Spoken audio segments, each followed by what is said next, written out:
अब देखिए हम लोग बहुत ही इम्पोर्टेंट सर्कुलर जो 11 जुलाई को इन्होंने जारी किया है वो अपन डिस्कस कर रहे हैं।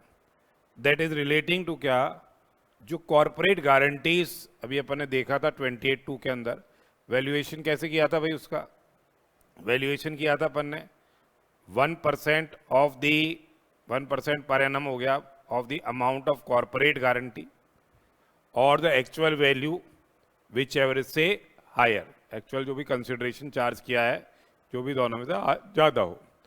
तो इसी संदर्भ में फर्दर क्लैरिफिकेशंस जारी किए हैं सीबीआईसी ने। तो the clarifications on various issues pertaining to taxability and valuation of supply of services of providing corporate guarantee between say related persons। तो पहला देखिए, पहला इशू क्या है, weather rule 28(2) of CGST rules will apply to corporate guarantees issued prior to insertion of 28(2) on 26th of October 23। तो ये देखा था अपन ने कि 26 अक्टूबर 2023 से ये न्यू रूल आया जो कि 28 को का सब रूल 2 है, जो कि डील कर रहा है किससे, वैल्यूएशन ऑफ कॉरपोरेट गारंटीज से।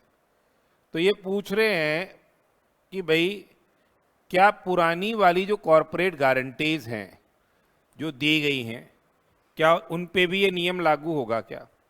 तो भाई जब ये नियम था ही नहीं प्रभावी तो उन पे कैसे हो सकता है, उनका वैल्यूएशन कैसे होगा, उनका वैल्यूएशन कैसे होगा।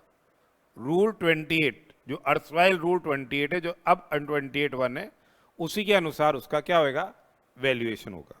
उसी के हिसाब से क्या होगा, उसका वैल्यूएशन होगा। तो देखिए क्या कह रहे हैं ये,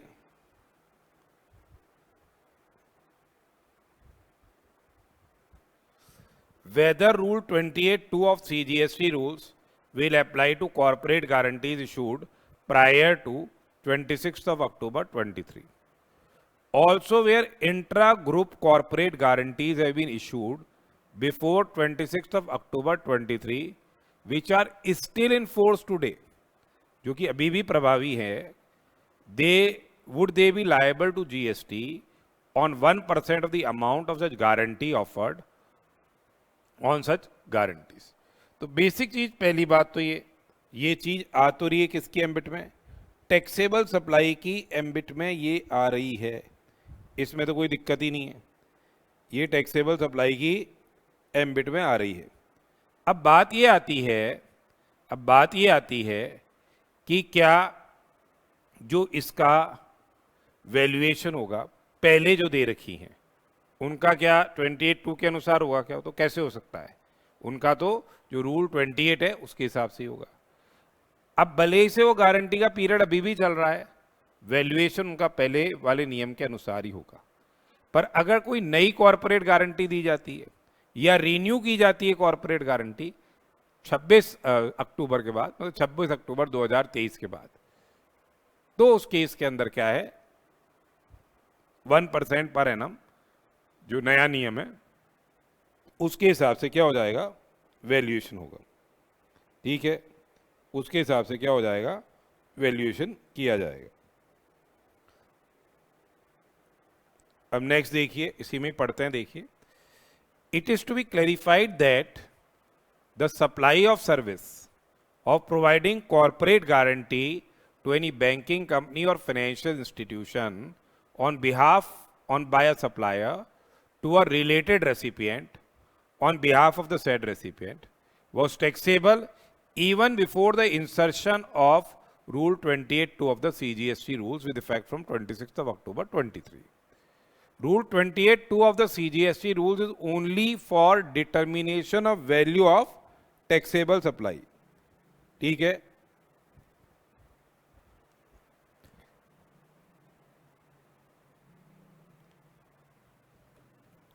सो रूल बेसिकली जो 28(2) है of CGST rules is only for determination of value of taxable supply of providing corporate guarantee to any banking company or financial institution by a supplier to related recipient on behalf of the said recipient, and not regarding the taxability of the said supply itself, and not regarding the taxability of the said supply itself.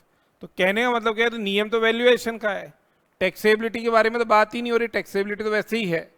तो देखिए ये बोला कि जो insertion किया गया है rule का prior to 26 October 2023, valuation of service of providing corporate guarantee to any banking company और financial institution by a supplier to a related recipient on behalf of the said recipient was to be done as per the provisions of Rule 28 of the CGST rules as existed then.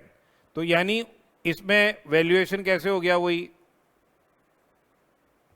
Open market value आ गई, services of like kind and quality,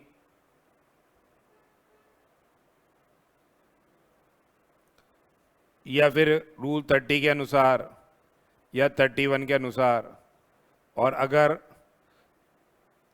full ITC available है तो invoice value को ही क्या ले ली जाएगी, value of supply ले ली जाएगी, कि वही ओपन मार्केट वैल्यू बन जाएगी, वही चीज चलेगी. Therefore in respect of supply of services of providing corporate guarantee between related persons in respect of corporate guarantee issued या renewed before 26 October 2023, 26th of October 23, the valuation of the said supply,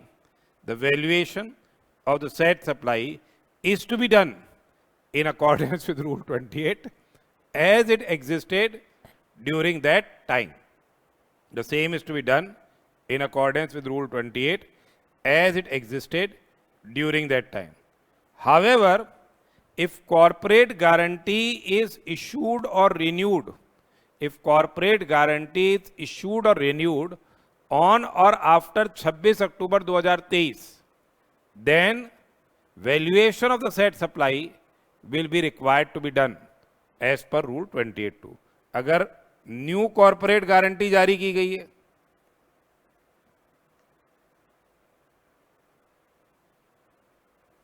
या फिर corporate guarantee का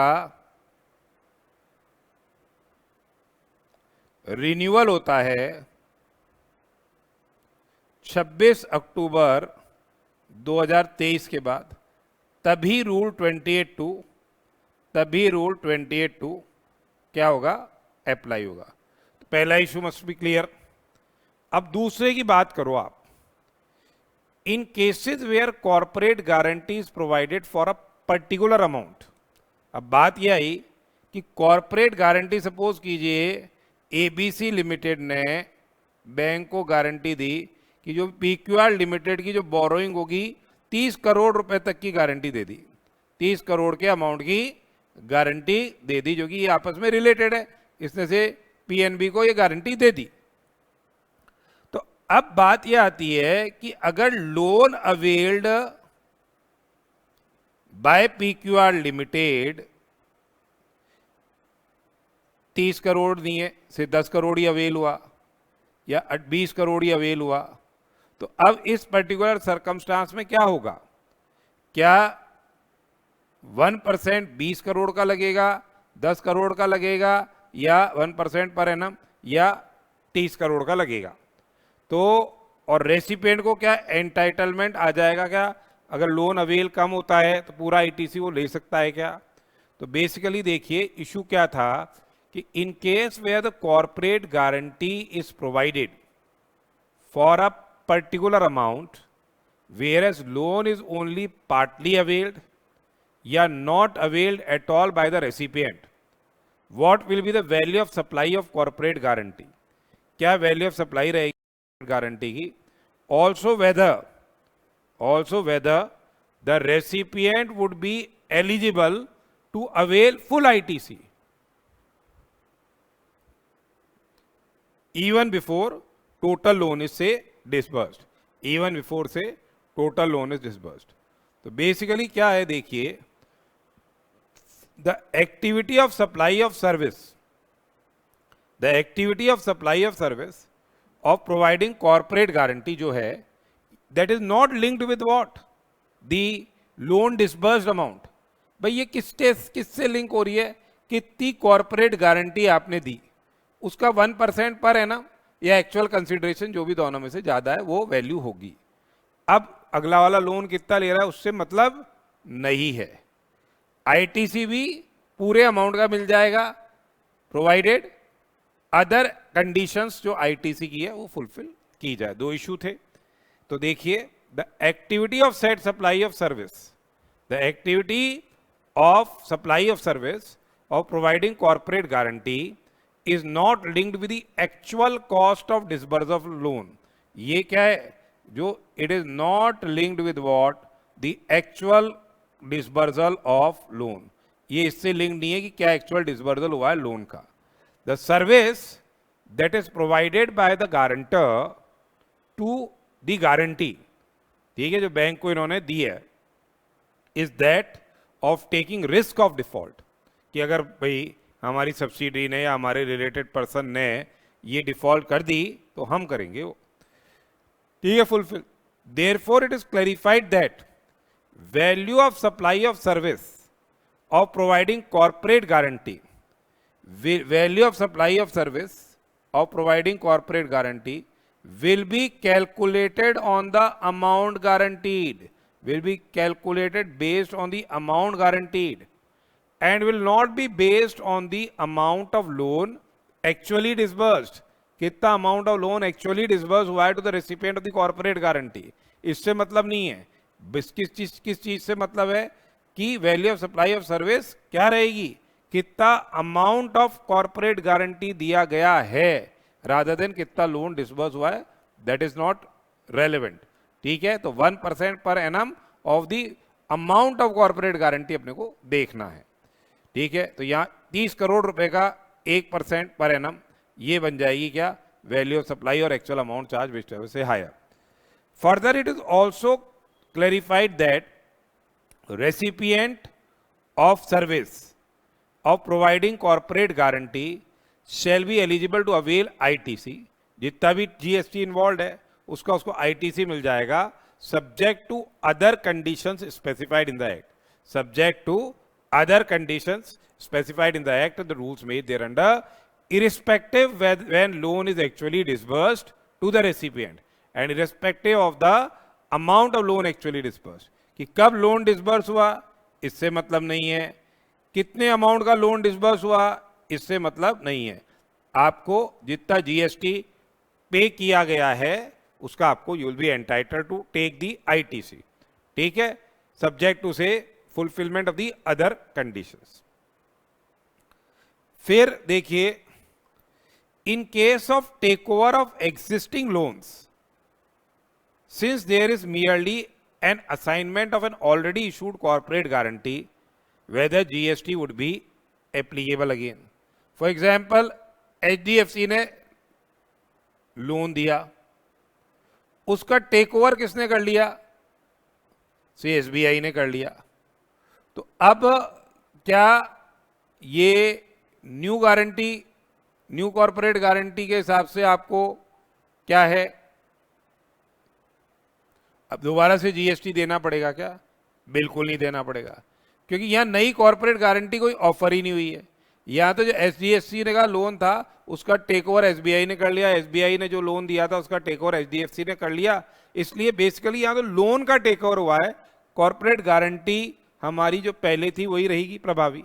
तो उस particular circumstance के अंदर कोई नई गारंटी नहीं दी गई है, कोई रिन्यूअल नहीं हुआ है, तो दोबारा से जीएसटी लगने का प्रश्न ही नहीं उठता है। तो in case of take over of existing loans, since there is merely an assignment of an already issued corporate guarantee, whether GST would be applicable again। तो देखिए ये क्या कह रहे हैं,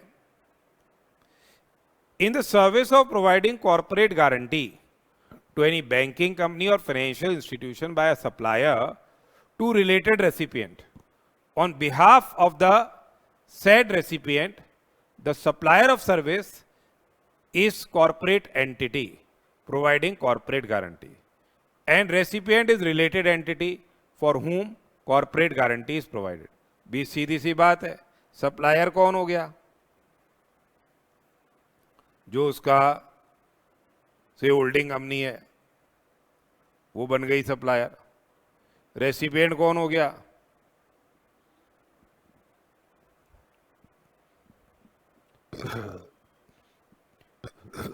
जो रेसिपिएंट कौन हो गया? जो सब्सिडी कंपनी है.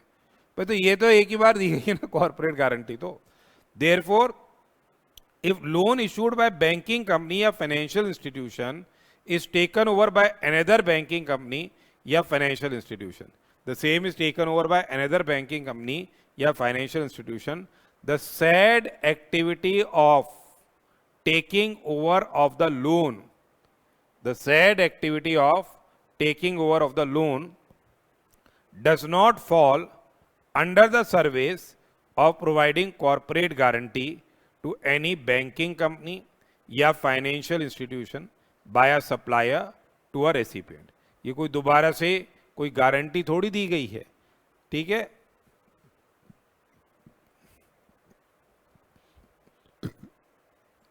Therefore, if loan is issued by banking company या financial institution is taken over by another banking company या financial institution, the said activity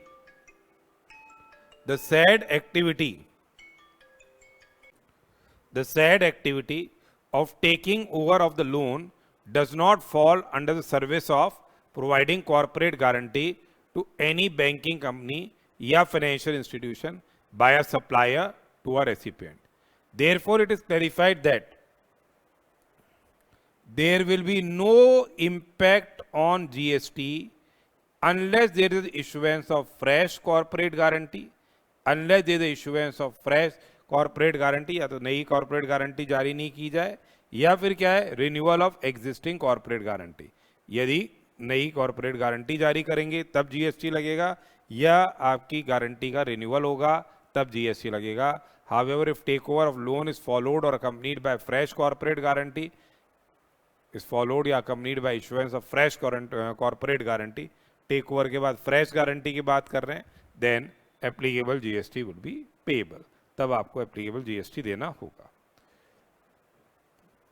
अब नेक्स्ट आता है where corporate guarantee is provided by more than one entity, co-guarantor. What is the amount on which GST is payable by each co-guarantor? अब suppose कीजिए ये ABC limited है,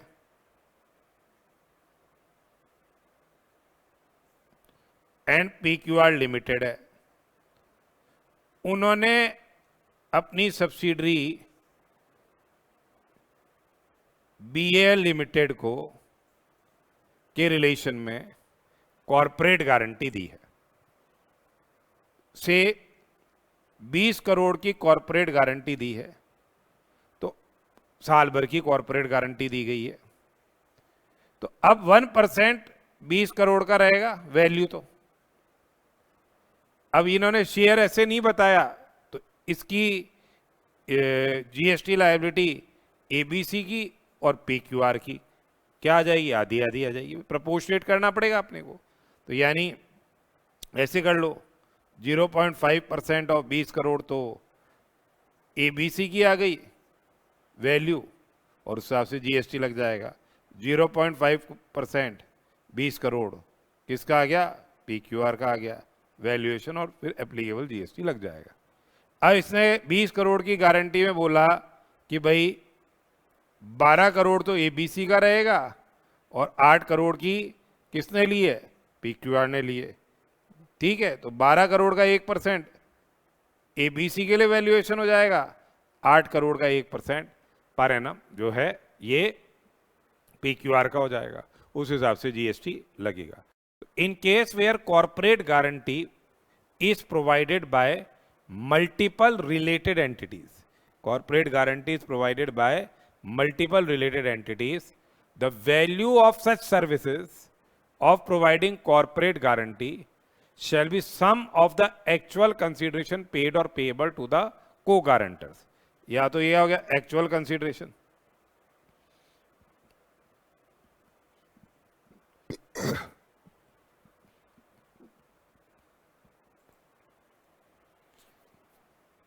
if the said amount of total consideration is higher than क्या 1% of the amount of guarantee so offered.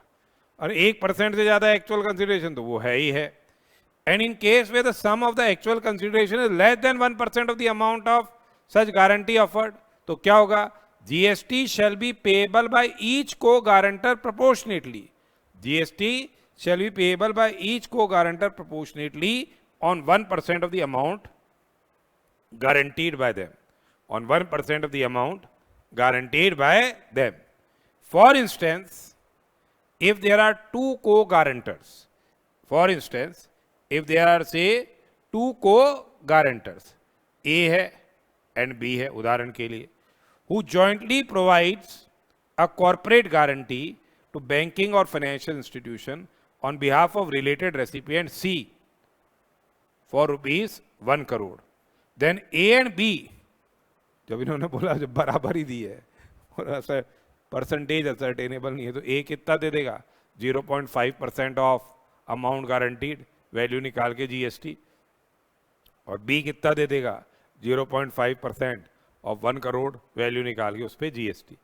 However, if in above case A and B are providing corporate guarantee jointly, A and B are providing corporate guarantee jointly to banking or financial institution on behalf of related recipient for rupees say 1 crore, A provides guarantee for 60% of the guarantee amount and B provides guarantee for remaining 40% of the guarantee amount. तो उसी हिसाब से कर लीजिएगा जो guarantee amount है, यानी 0.6% value पे और 0.4% of the amount guaranteed. This is to say that A will pay GST on 1% of the amount guaranteed by A, जो कि 60% है, या 60 लाख रुपए हो गया, और B shall pay GST on 1% of the amount guaranteed by B, that is 1% of say rupees 40 lakhs. फिर देखिए, where intra-group corporate guarantee is issued, where intra-group corporate guarantee is issued, whether GST may be paid by recipient under reverse charge. ये कैसे संभव है? ये तो संभव है ही नहीं जब तक कि जो सपोज कीजिए ABC INC USA में है, ABC INC USA में है और वो गारंटी प्रोवाइड कर रहा है PQR limited of India,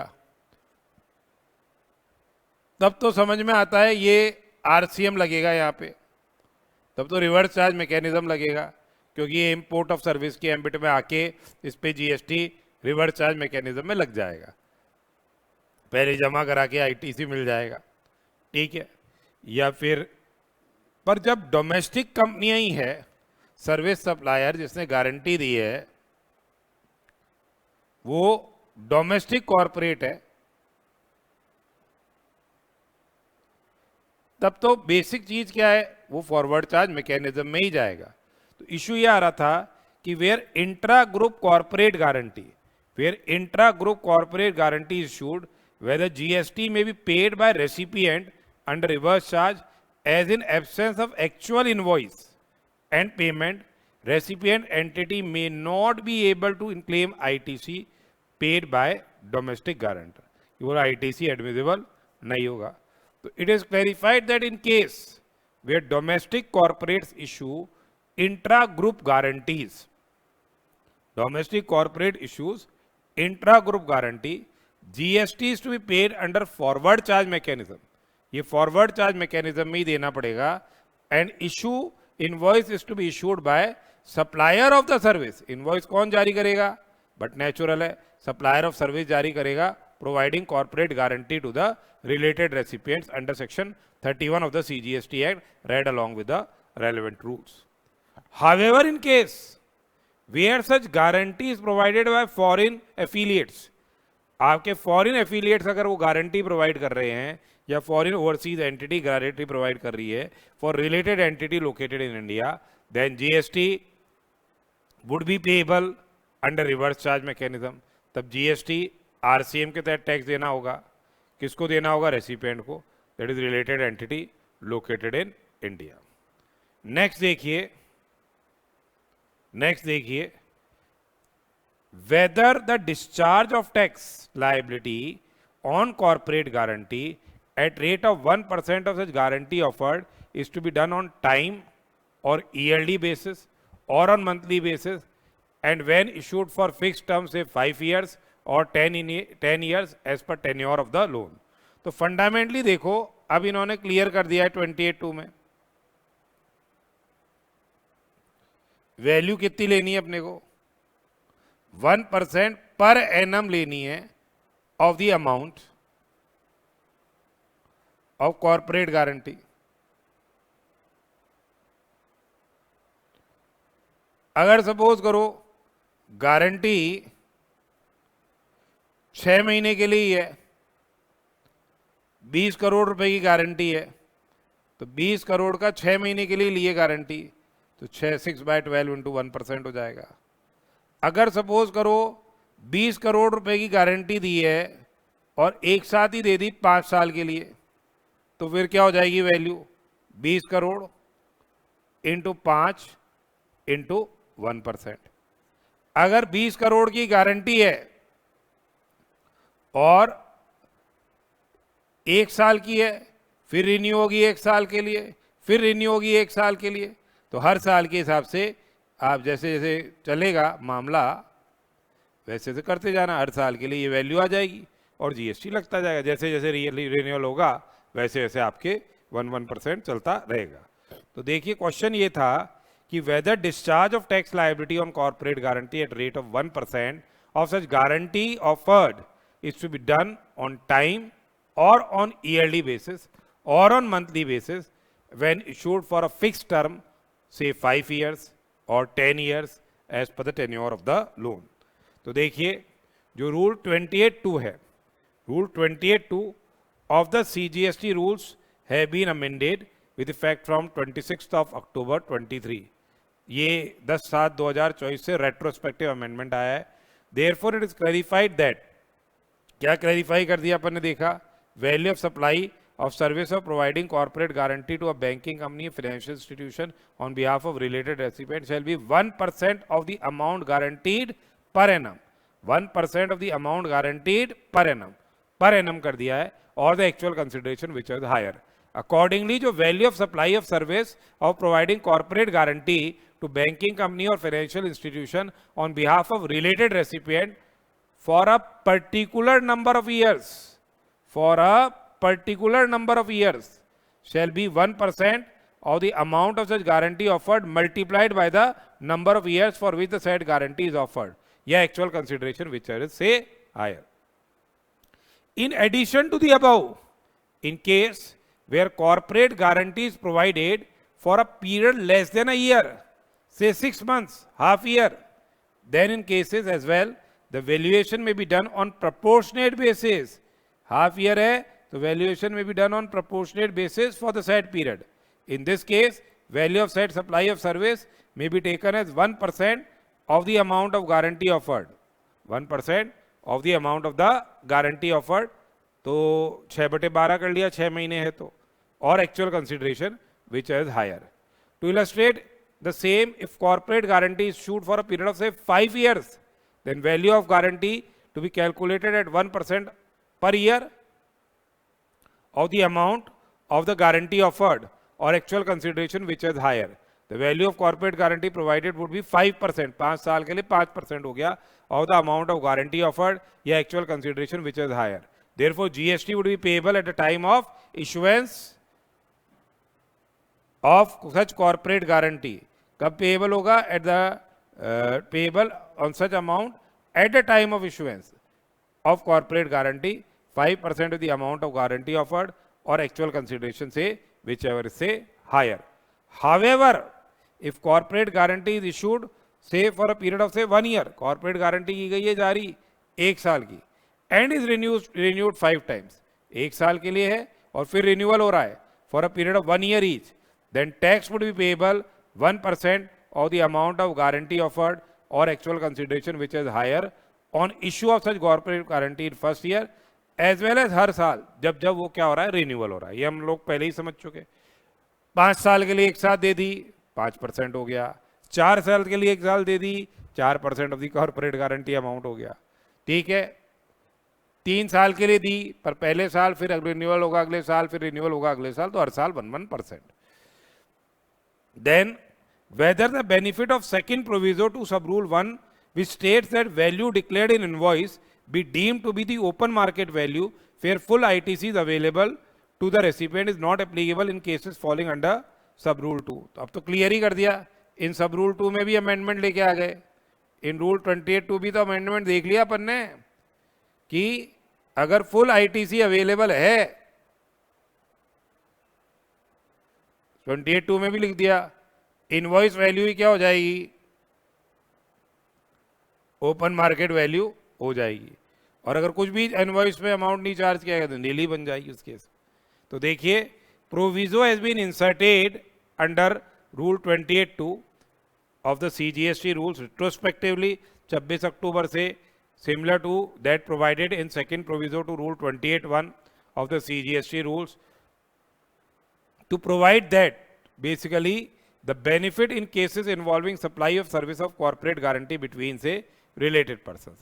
Accordingly, it is clarified that in cases involving supply of service of corporate guarantee provided between say related person where full ITC is available to recipient of service, where full ITC is available to recipient of service, जो भी value declare की गई है invoice में, क्योंकि ये तो revenue neutrality आ गई, जो भी वैल्यू डिक्लेयर की गई है इनवॉइस में shall be deemed to be the value of the said service. जो भी वैल्यू डिक्लेयर की गई है इनवॉइस में shall be deemed to be what, the value of the supply of said service. जो भी ये अपने अमेंडमेंट आई गया था और रेट्रोस्पेक्टिवली इसका इंसर्शन हुआ था, ये देखा ही था अपन ने, ये था ना, provided where recipient is eligible for full ITC, the value declared in invoice shall be deemed to be the value of said supply। value declared in invoice ही क्या मान लिया जाएगा, value of supply मान लिया जाएगा।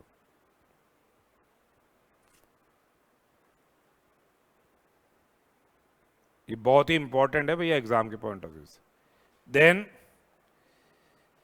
whether the valuation in terms of 28(2) of CGST rules will apply to export of service of providing corporate guarantee between related persons। ये तो क्या है, जब पर्सन जो अवेल कर रहा है लोन जो रिलेटेड है, कहाँ होना चाहिए, मस्ट बी इन इंडिया होना चाहिए, सीधी सी बात है, मस्ट बी इन इंडिया होना चाहिए। तो ये rule 28(2) will not apply to export of service। So as per the amendment done in Rule 28(2) of the CGST rules, retrospectively with effect from 26/10/23, by this notation, the provisions of the said Rule 28(2) will not apply to cases. The same will not apply to cases where recipient of service providing corporate guarantee between related person is located outside India। Recipient India में तब तो 28(2) लग रहा है, related person India में है, जो bank loan ले रहा है जिसके बिहाफ पे उसका एफिलिएट गारंटी दे रहा है, तब तो लग रहा है।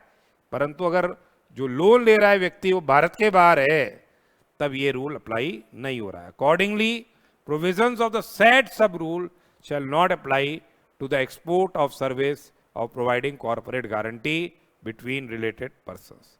तो भैया ये बहुत ही इंपॉर्टेंट सर्कुलर इन्होंने अभी जारी किया है। मतलब 4 तो ये अभी दिए सितंबर में, ये दिए अभी, बाकी 23 सर्कुलर और दे दिए अभी। मतलब सारे के सारे बहुत ही इंपॉर्टेंट है एग्जामिनेशन पॉइंट ऑफ व्यू से। तो आपको उनको सबको अच्छे से करना है, अपन एक एक चीज़ को क्या है इस तरह से डिस्कस कर रहे हैं। तो this is very very important circular जो 11 जुलाई को इन्होंने जारी किया relating to taxability of corporate guarantee.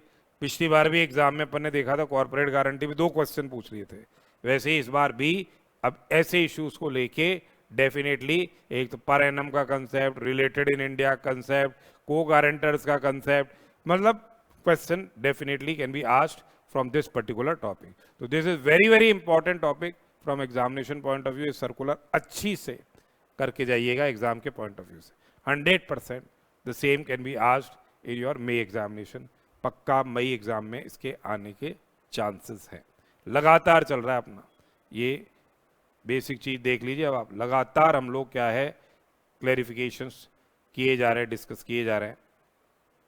ठीक है, तो सर्कुलर्स लगातार आए जा रहे हैं and they are very important. क्योंकि जो काउंसिल की मीटिंग के हिसाब से जैसे जैसे सर्कुलर्स आ रहे हैं, इश्यूज, टिप लिस्ट इशूज को, जैसे अभी सप्लाई वाले चैप्टर में अपन ने पढ़ा था ईसॉप का, ठीक है, जो फॉरेन एफिलिएट्स ईसॉप दे रहे हैं कि टैक्सेबिलिटी के बारे में, तो बहुत इंपॉर्टेंट सर्कुलर्स है जो कि एग्जाम में आ सकते हैं.